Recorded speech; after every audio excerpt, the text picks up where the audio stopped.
Televised on GMA, visited by the mayor, katabi lang ng Binondo Church, ito ang Cafe Aquatica. Okay, sa kakaiba tong vlog kasi gusto ko lang i-target yung mga foreigners at mga tourists na merong curiosity na gusto mag-try ng mga Filipino dishes. So I will convert my speech into pure English. Okay, as for the foreigners and for the tourists, since Binondo is already highlighted for a lot of Chinese food, it's already emphasized and overrated to suggest a lot of Chinese dishes like siopao, siomai. Siyempre, you don't want to miss out what will be the taste of a Filipino dish in Binondo.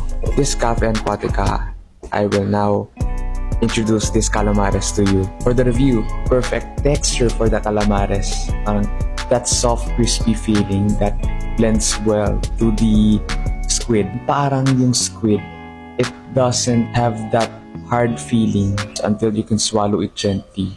Basta it's very chewy, just like any other ordinary calamares. That is a perfect cooked calamares.